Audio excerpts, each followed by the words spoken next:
juventud siempre anima, ¿no? Sí, no faltaron. Así que si están viendo y los que se quedaron durmiendo en casa,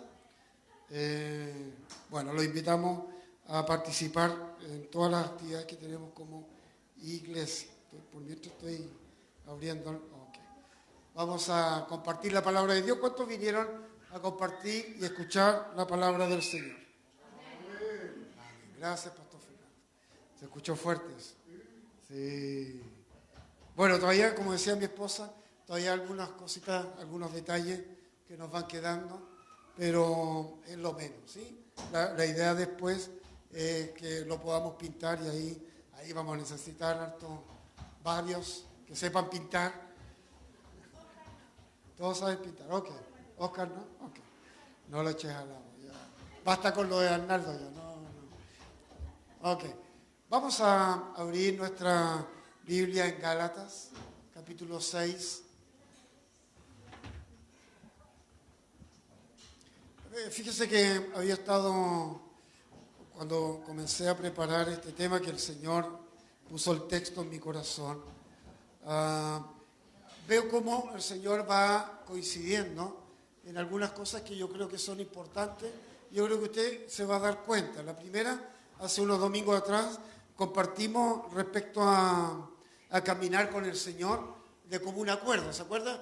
¿Se acuerda del texto, no? Voy a hacer que lo va a hacer el Pastor Fernando. ¿Alguien? No. Yo le voy a dar la respuesta. No. ¿Sí? ¿Caminarán juntos? ¿Ahí se acordó? No, me defraude. ¿Sí? Pastor Fernando, ¿caminarán juntos sin ponerse de acuerdo? Y ahí teníamos y conversábamos, bueno, yo les hablaba en realidad, de que tenemos que caminar con Dios, y caminar de común acuerdo con Él significa hacer su voluntad. El domingo anterior hablábamos de cómo usted y yo debemos acercarnos al Señor, y eso significa caminar con un corazón, o acercarnos, perdón, con un corazón humilde, con un corazón que está sujeto, por así decirlo, a la divina providencia. Y la divina providencia no significa lo que Dios nos da para comer cada día. La divina providencia es lo que somos. La divina providencia provee para nosotros la vida que tenemos. No es solo el alimento, no es solo el techo que nos cobija, sino la vida, y esa vida en plenitud. ¿Cuántos sienten que tienen vida plena? Bueno, gracias por lo que... Amén. Lo otro, los insto a que vayan y busquen esa vida plena que el Señor nos provee. Y eso comienza cuando Cristo viene a nuestras vidas y comenzamos a entender de qué manera podemos acercarnos a Él, como lo conversábamos el domingo pasado. Ahora yo quiero ver algo, pero antes de decirle vamos a leer el texto que está en Gálatas, capítulo 6, ¿ya lo encontró? Verso, desde el 1 en adelante. Dice la palabra del Señor: hermanos, todos son mis hermanos. Si alguno fuere sorprendido en alguna falta, vosotros que sois espirituales, ¿cuántos espirituales hay aquí? Amén. Restauradle con espíritu de mansedumbre, considerándote a ti mismo, no sea que tú también seas tentado. Sobrellevad los unos las cargas de los otros y cumplid así la ley de Cristo. Porque el que se cree ser algo, no siendo nada, a sí mismo se engaña. Así que cada uno someta a prueba su propia obra, y entonces tendrá motivo de gloriarse solo respecto de sí mismo, y no en otro, porque cada uno llevará su propia carga. Bueno, como les decía, estábamos haciendo un poco el recuento de lo que Dios ha puesto en mi corazón para compartir con ustedes, caminar de acuerdo con Dios, haciendo su voluntad. Debemos acercarnos a Él a través de Jesucristo con un corazón humillado, esperando su divina providencia, su soberanía actuando en nuestras vidas y no en nuestra voluntad. Y ahora el Señor me ha puesto en el corazón este pasaje que habla de ayudarnos mutuamente, de velar por el otro, de ayudarle a llevar las cargas, de fijarme en el otro y no tanto en mí. A veces es cierto, nosotros tenemos circunstancias que obran en nuestras vidas que nos complican más allá de nuestra capacidad de resistencia.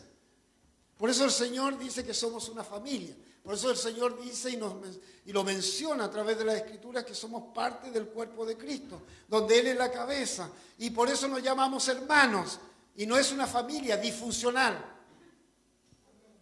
No somos una familia disfuncional. Cada uno tiene una función dentro del cuerpo. Y el Señor nos ha llamado a amarnos mutuamente, no solo de palabras, no solo de boca, como dice la Escritura, sino realmente mostrando que tenemos un corazón lleno del amor de Cristo para bendecir a mi hermano, al que está sentado al lado mío, que a veces se me olvida el nombre. No, yo sé que usted se conoce el nombre de todos. ¿Se lo sabe todos? Tarea para la casa. ¿Sí? Tenemos que sabernos el nombre. ¿Acaso hay una familia que los que son integrantes de esa familia no se sepan el nombre? Bueno, yo cuando era chico no me sabía el nombre de mis papás. Entonces cuando me preguntaban el nombre de mi papá decía, ¿papá? ¿Qué otro nombre? ¿O de mi mamá? Bueno, de mi mamá era más complicado, tenía 5 nombres, así que ya ahí la cosa se complicaba. Mi papá. Entonces yo lo iba a ver, me acuerdo de trabajar, se lo comentaba ya, pero iba a verlo a su trabajo allá en la Plaza Sotomayor, donde estaba Correo antiguamente. Y subíamos por la escala lateral, por la calle Prat, y ahí nos paraban y decían, ¿dónde van? Y iba con mi hermano, y mi hermano siempre generoso en hablar, se escondía y me dejaba a mí. Yo le decía, bueno, voy a ver a mi papá, pues. ¿Pero quién es tu papá? Mi papá. Bueno, que eso no ocurra entre nosotros. Lo que quiero transmitirles es que nosotros como familia tenemos que comenzar a fijarnos, no sé si en las necesidades del otro, pero fijarnos en el otro. Fijarnos, por ejemplo, normalmente las reuniones, ya llevamos como 2 domingos, más o menos, en que ha disminuido la participación en las reuniones dominicales. Yo entiendo, el clima está bonito, es un sol esplendoroso, como usted puede ver, que está arriba de las nubes, obviamente. Y que seguramente están de vacaciones, van de paseo, está bien. Cada uno tiene también la oportunidad, si la tiene, de salir a vacacionar o a pasear, está bien. Lo que no podemos olvidar es a Cristo en nuestras vidas. Lo que no podemos olvidar es que somos parte de una familia, que es parte, hasta ahora, mientras Dios no disponga lo contrario, de esta iglesia que se llama Cielo Abierto. ¿Se siente parte de esta obra? Yo me siento parte de esta obra. No soy el dueño. No soy el dueño. Cristo es el dueño. Él es el que murió para formar esta obra. Él es el que derramó su sangre por usted y por mí. Bueno, yo quiero compartir este texto sin más preámbulos. Fíjese que Galacia era un lugar, una iglesia que estaba siendo atacada por varios frentes. Y uno de los más fuertes era el tema de los judaizantes.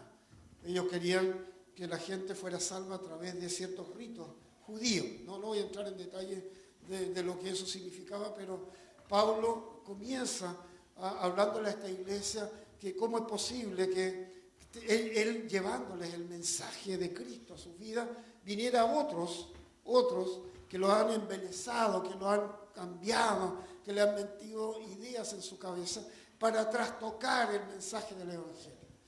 De ahí va desarrollando el tema Pablo, que la salvación es por gracia.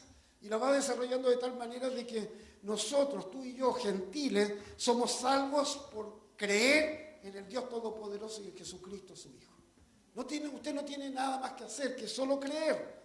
Y los judaizantes decían, no, que tiene que bautizarse, tiene que circuncidar esto, lo aquello y lo demás. Ya de otra manera no podían ser salvos. Y Pablo está diciéndole no. Entonces a veces nosotros creemos que haciendo ciertas cosas podemos agradar a Dios. ¿Usted cree que puede agradar a Dios? ¿Usted cree que algo de lo que podemos hacer delante del Señor podría agradarle? Ya que Él lo conoce completo a usted. Él ha hecho una radiografía, un escáner completo de su vida. No solo en lo físico, sino en lo espiritual. Él le conoce. ¿Alguien cree que Dios no le conoce?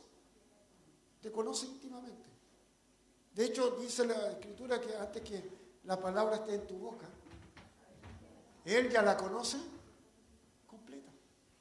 Así que podríamos sorprender a Dios, al Dios creador del universo, a ese que te escogió desde el vientre de tu madre. Entonces, Pablo está tratando de que la iglesia comprenda de que no son los ritos, no son las cosas que tú humanamente o yo podamos hacer para agradar a Dios, no solamente creer en Él. Pero no solo basta con creer, aquí le está diciendo, no solo somos parte de lo que Cristo ha hecho en tu vida y en mi vida, sino que con el que está sentado al lado tuyo también. Porque el que está sentado al lado tuyo también tuvo y tiene los mismos beneficios que tú. Cristo también derramó la sangre por el que está sentado al lado tuyo. Bueno, los que no tienen sentado, los que están detrás y los que están delante. ¿Sí? Ok, no somos literales, pero... Y Pablo está diciendo, ¿sabes qué? No mires a los demás por encima de los demás. No mires a tu hermano por encima o creyendo que tú eres mejor que los demás. Porque eso nos hace pecar. Al creer que somos mejores que los demás, me voy a atrever a decir que estás cometiendo un pecado de soberbia. Porque ¿quién es más que nosotros sino Cristo? Delante del Señor, mismo Gálatas dice, somos todos iguales, ya no hay esclavos, no hay libres, no hay hombre, no hay mujer, no hay judío, no hay griego, somos todos iguales delante del Dios Altísimo. Así que tú y yo somos iguales. Y Pablo nos está aquí llevando a que pensemos que cuando nosotros vemos a alguien caer, nuestra tarea es restaurarle. Ni criticarle, ni menos condenarle. ¿Sabe que cuando yo me convertí, una de las primeras cosas que oí, y yo decía, me llamó la atención obviamente, pero no sé si ustedes lo han escuchado, que la iglesia cristiana evangélica es la única iglesia que mata a sus heridos? ¿Lo ha escuchado? Yo lo escuché y harto. ¿Por qué? Yo decía, ¿pero por qué? Porque si alguien está herido por alguna circunstancia, si alguien ha sido dañado, ¿sabe lo que hace la iglesia? Es que debe tener pecado escondido. ¿Sabe qué? No se acerca a esa persona. Porque esa persona no está caminando con el Señor, está en Egipto. ¿Lo he escuchado? Yo lo he escuchado. Es lo que yo aprendí cuando llevaba meses dentro de la iglesia. El Señor tiene misericordia, porque si usted se pone a analizar el sentido común. Bueno, pero esa era la iglesia a la cual yo llegué, y seguramente algunos de ustedes también. Y eso es lo que se transmitía, obviamente nos enseñaba, pero era lo que se transmitía a través de las actitudes. Si orábamos por alguien y esa persona no se sanaba, nuestra respuesta o el decir a esa persona, decir, ¿sabe qué, hermano? ¿Usted confesó todos sus pecados? Entonces, eso es cierto. Me tocó hacerlo, así que le pedí perdón al Señor, todavía le pido perdón. Dice, ¿cómo? ¿Quién nos ha dado el derecho de decirle a alguien, tienes pecados escondidos? ¿Quién más que Dios lo sabe? Que Dios es el que obra en nuestra vida y transforma a través de su palabra. Pero la iglesia ha desviado su senda. Yo no sé por qué razón, motivo o circunstancia, pero Pablo nos está ayudando a través de la inspiración del Espíritu Santo en su vida. Nos está diciendo, ¿sabes qué? No mires al otro como que si fueras tú lo máximo. Mira al otro con mansedumbre, con misericordia. Porque no vaya a ser cosa que tú también seas tentado y caigas en pecado. Nadie está libre. Como el Señor dijo, y lo llevamos a lo que podemos leer en los evangelios, que lance la piedra el que no tenga pecado. Y eso es un hecho. Pero la iglesia, yo espero que esta no, se ha creído con el derecho de juzgar a las personas, emitir juicio. Y a veces nosotros nos ponemos en el sillón del juez. Y el único que yo sepa se sienta en el trono para juzgar es Cristo. ¿O estás de acuerdo conmigo? Tan silencioso.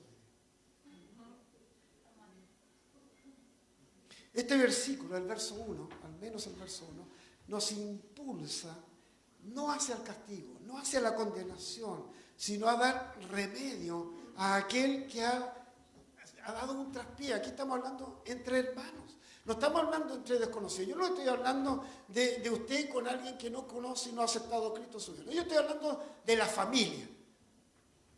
¿Ha pasado en su casa, en su familia, que alguien se equivocó y metió la pata, que lo ofendió profundamente? dentro de esa familia? ¿Cuál es nuestra actitud como creyentes? ¿Cuál debiera ser nuestra actitud como creyentes dentro de nuestra familia natural, la que Dios nos permitió nacer? No te hablo nunca más. Bueno, yo sé que antiguamente ocurría así. Mi abuelo se separó de su familia, eran 10 hermanos, yo no conocí, creo que a uno, porque no se hablaron más, se pelearon. Así era antiguamente. Así era la familia. Felizmente en mi casa no ocurrió eso. Si peleaba con mi hermano, y peleábamos, pero después, bueno, nos abrazábamos, que era como raro, porque éramos gemelos, entonces era raro pelear, era como que estuviera peleando conmigo. Entonces era raro, de verdad, ese era el sentimiento. Dice, no, ¿cómo? O con mi hermana. No, lo que quiero expresar es que si dentro de esa familia somos capaces de vivir la vida diariamente, a pesar de las diferencias, cuanto más en la familia de Cristo, que estamos llamados a perdonar. Es que no se merece el perdón. No, pues si nadie se merece el perdón. Nadie merece tu perdón. Ni nosotros merecemos el perdón de Cristo. Pero Él lo da por gracia. ¿Qué es lo que tenemos que hacer nosotros? Por gracia, perdonar. Entonces tenemos que acoger, una de las tareas que tenemos como iglesia es restaurar, no condenar, es restaurar. Es cierto, hay gente que dice, se fue de la iglesia ofendida porque el pastor no lo saludó. Es cierto, usted dice, pero, ay, ¿en qué cabeza cabe? Pero ocurre, pues. Desgraciadamente ocurre. Entonces, ¿cuál es la tarea que debiéramos hacer? No le hable a nadie, porque no. Nuestra tarea es orar y en la primera oportunidad que se nos permita, restaurar. Restaurar. ¿Qué de malo tiene restaurar? ¿Qué de malo tiene ir y decir, aunque usted diga, pero es que yo no, es que no tiene la razón? ¿Qué te importa? Lo que importa es restaurar. Porque has ganado un alma para Cristo. ¿Estás de acuerdo, no? Has ganado un alma. Si has ganado uno. Restaurar es el llamado a cada uno de nosotros. Si consideramos que somos guiados por el Espíritu Santo en nuestra vida personal, entonces estamos llamados también a guiar a otros a que conozcan al Espíritu Santo. Esa es nuestra tarea. Eso es lo que Pablo nos está diciendo en este versículo 1. Hermanos, si alguno fuera sorprendido de alguna falta, y es probable que en nuestra vida como creyentes hemos visto a más de uno cometer alguna falta. Tal vez ni siquiera se ha dado cuenta. Normalmente Pablo está hablando de aquellas faltas que cometemos sin darnos cuenta. A veces usted con un gesto, una actitud, una respuesta daña al otro. Yo hice una broma una vez. Le hice una broma a un chico, a un joven. Ya yo no era tan joven. Hizo una broma, de verdad, delante del Señor hizo una broma. Y se hirió tan profundamente. ¿Qué es lo que me decía el Señor? Pero ¿cómo se puede enojar? ¿Cómo puede estar herido si es una broma? Bueno, después de meditarlo varios días, dije, bueno, en realidad es cierto, es una broma para mí. Pero para él no fue broma. Entonces mi tarea fue ir a esa persona. Aunque yo creyera que no tenía la razón y creía y todavía pensó atrás y dice, no tiene, pero ok. ¿Cuál fue el beneficio? Fui restaurado yo y obviamente la persona a la cual le pedí perdón. Si me aceptaban las disculpas o el perdón, en las manos del Señor está. Pero mi vida se libertó. ¿Por qué? Porque empezamos a sentir culpa o si lo dije de una manera, esto otro. Y ocurren esas cosas en nuestra familia creyente, espiritual. Sí. Es que el pastor aquí no, si me mira con una cara, él cree que yo estoy. No, nada, si yo no creo nada. Yo lo que creo es en Cristo. Y trato de que ese fruto de la benignidad florezca en mí. Yo no pienso mal de usted, nunca. Y Dios me guarde de pensar mal de usted. Nunca voy a pensar mal de usted. Y usted tiene que hacer lo mismo, es una buena tarea, porque eso va a evitar que usted juzgue a los demás.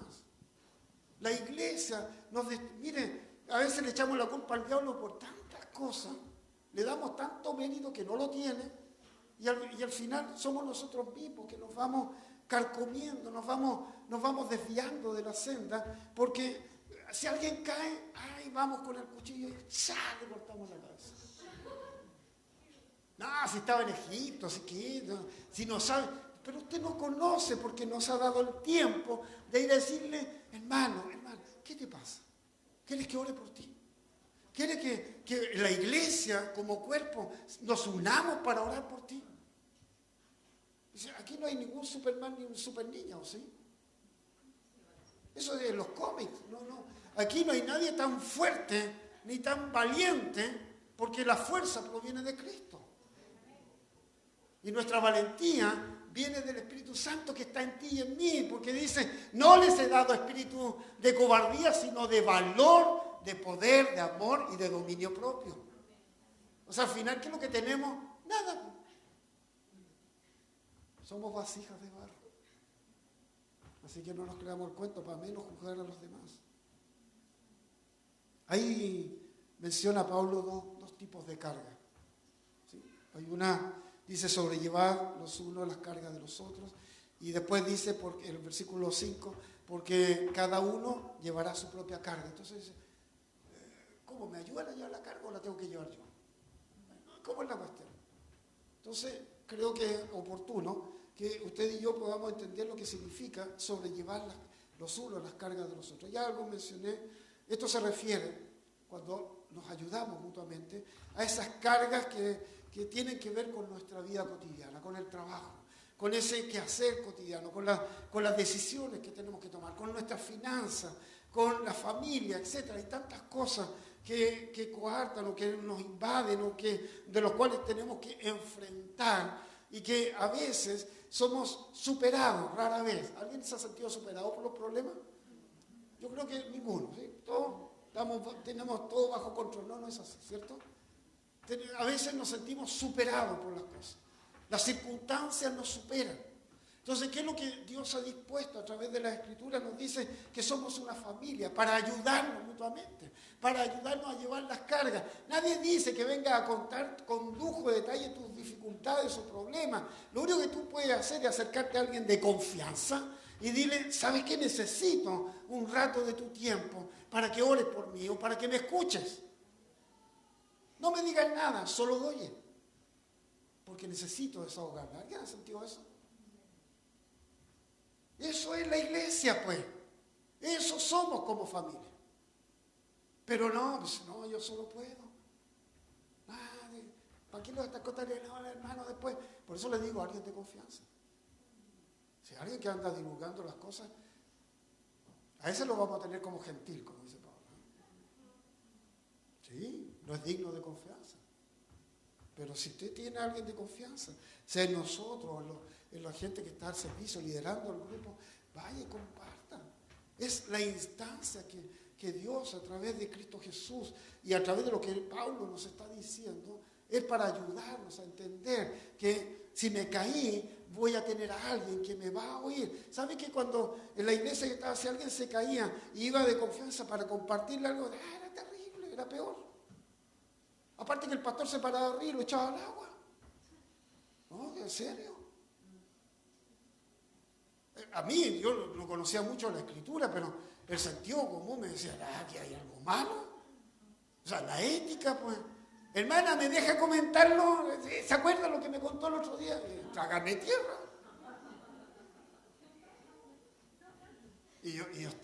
Oye, le estoy contando lo que yo presencié. Y la hermana el día anterior le había comentado en un grupo de confianza, pastor, pero no le diga a nadie. Se lo dijo como 4 veces. Y el domingo, hoy día nos reímos, pero créanme, la hermana, si la tierra estuviera abierta, ya se mete debajo. Entonces también tenemos que fomentar la confianza entre unos con otros. ¿Para qué?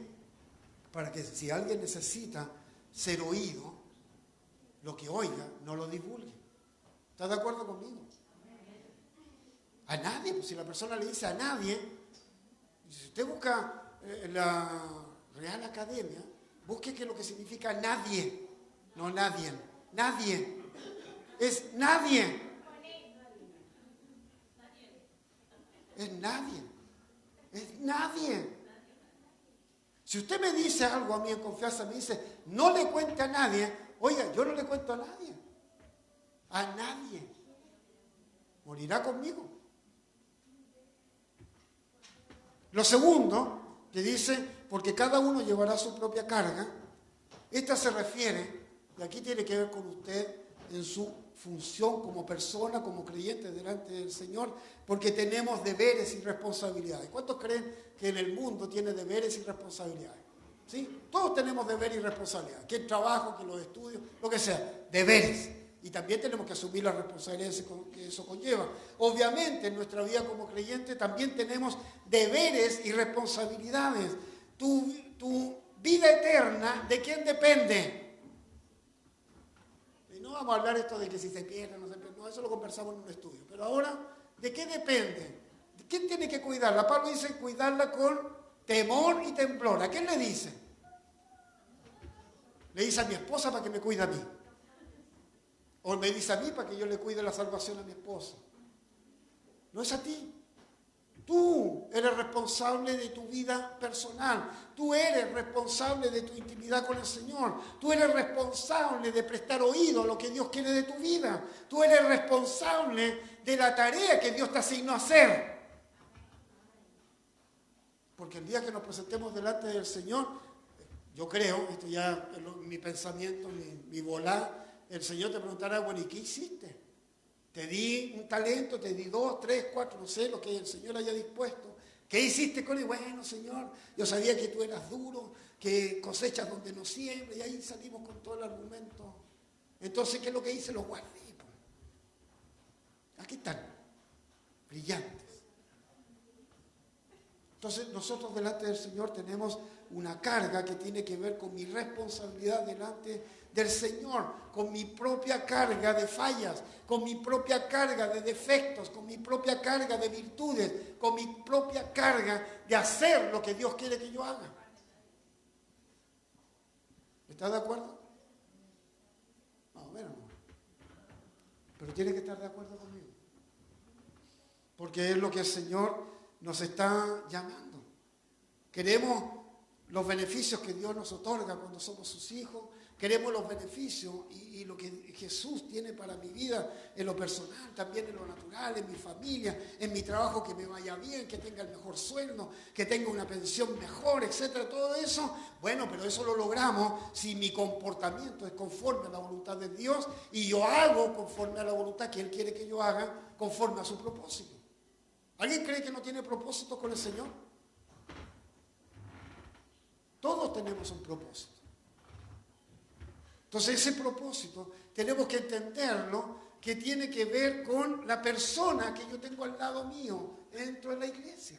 No somos solos. Usted no está llamado a ejecutar un trabajo solo. Usted no es llanero solitario. Usted es parte de un cuerpo. Y cada uno de nosotros tiene una función dentro de ese cuerpo. Entonces cuando yo maldigo a mi hermano porque hizo algo que no correspondía, estoy maldiciendo el cuerpo.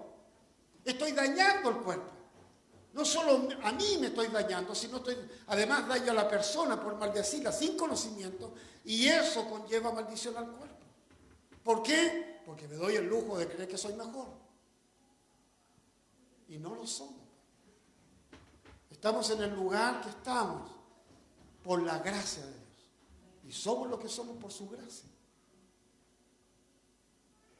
Lo único que podríamos hacer si alguien cae y usted ve que se pegó un traspié, usted dele gracias a Dios por su infinita misericordia por no haber sido usted.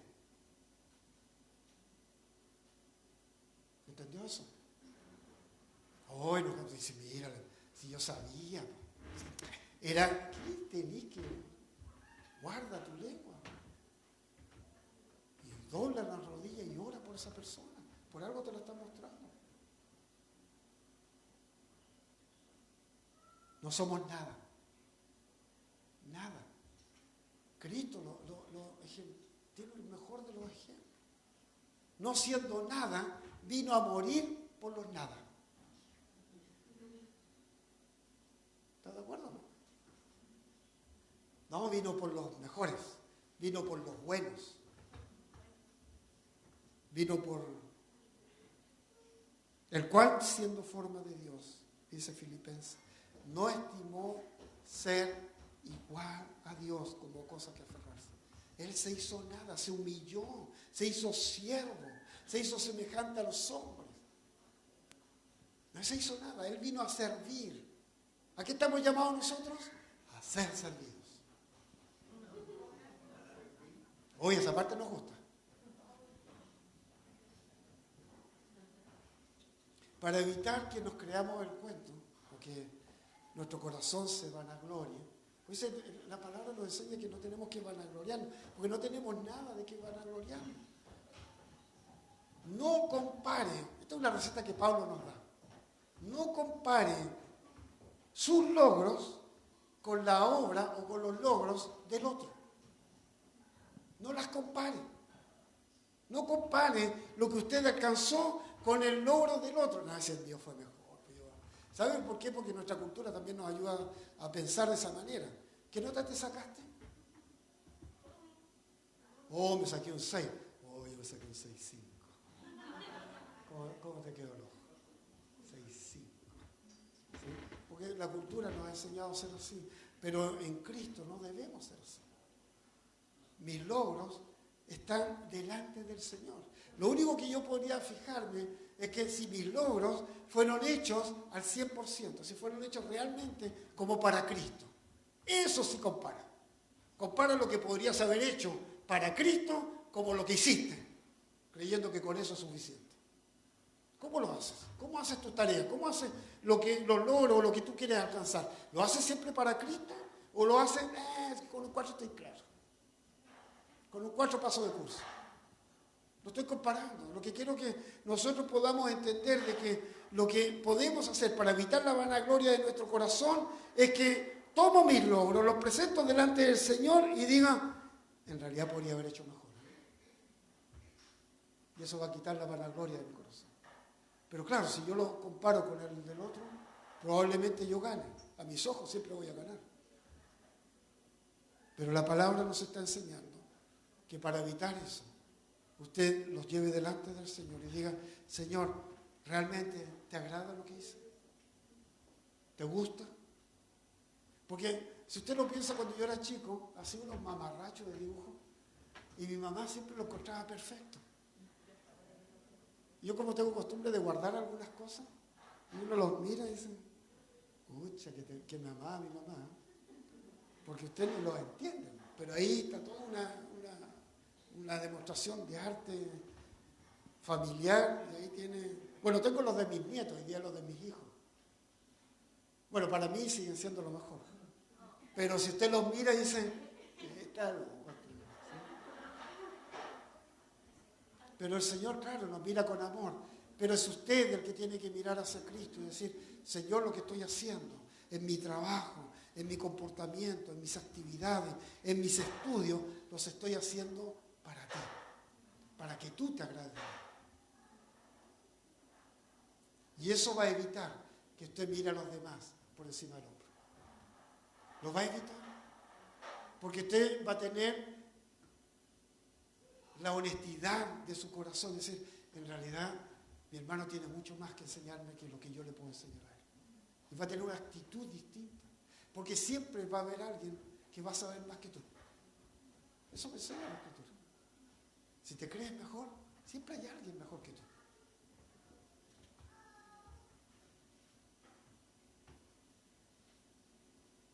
En nuestra vida como creyentes, fieles, guiados por el Espíritu Santo, debemos considerar que este texto, y lo vuelvo a leer en su casa, Gálatas capítulo 6, del verso 1 al 5, es un llamado de atención, de alerta a la iglesia. No queremos que el mundo se nos meta dentro de la iglesia, deje de criticar a su hermano. No quiere que el mundo se meta y contamine la iglesia que Cristo ha formado, deje de murmurar contra el hermano. No quiere que el mundo esté dentro de la iglesia, deje de hacer lo que el mundo hace. Y seamos honestos delante del Señor. Ame a su hermano. Al que está al lado, al que está detrás, al que está delante, al que no vino, llámele.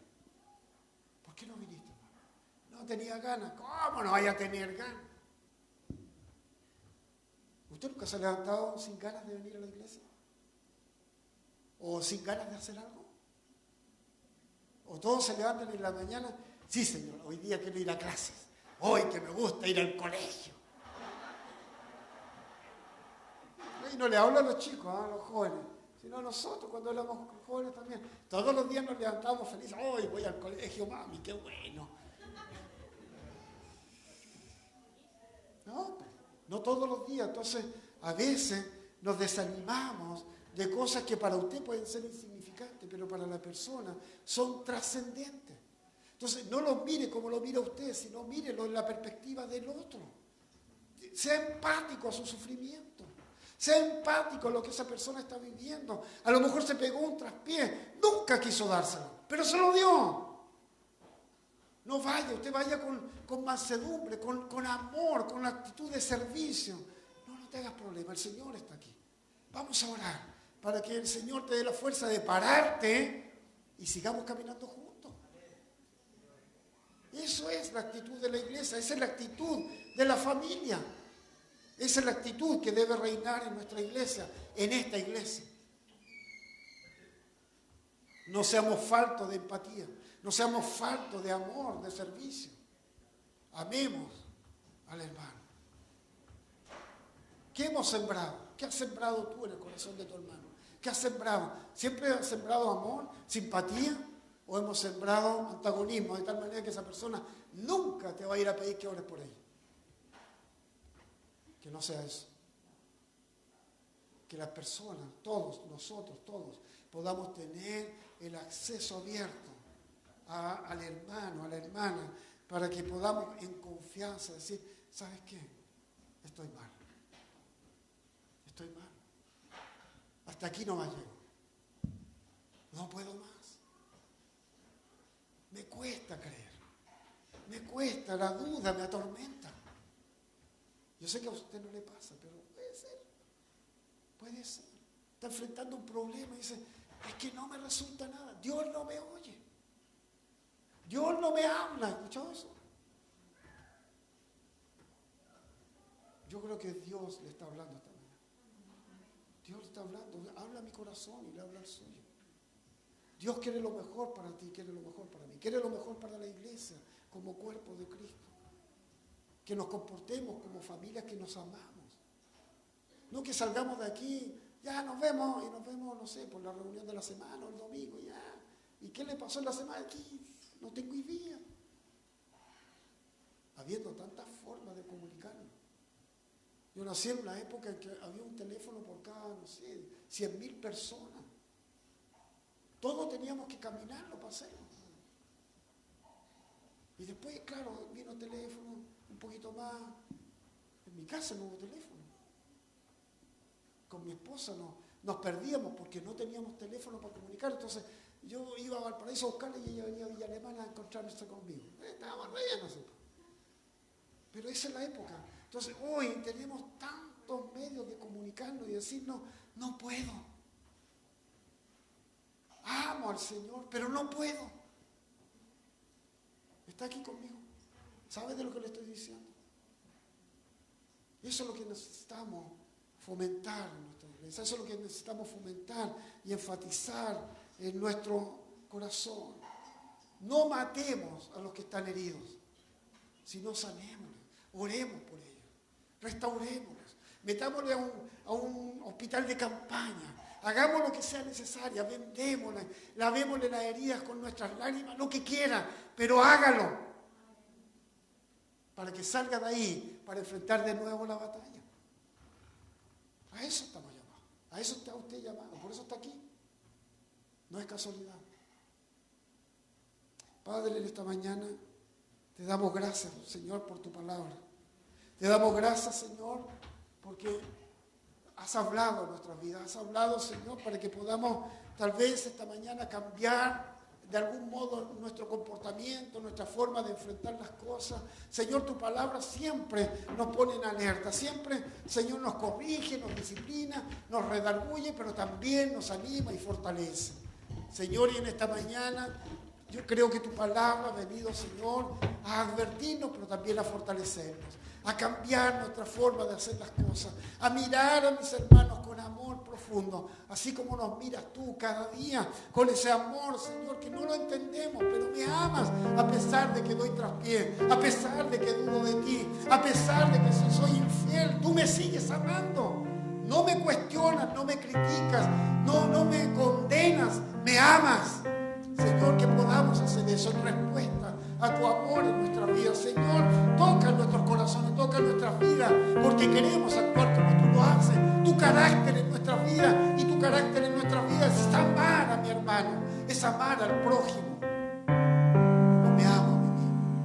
Ayúdanos, Señor, a amarnos nosotros también, aún con nuestros defectos, virtudes, nuestras faltas y nuestras cosas que nos sobran. Señor, ayúdame a amarme a mí, porque de esa manera, Señor, yo creo fervientemente que podré amar a mi hermano sin límites y podré decirle te amo mirándole a los ojos.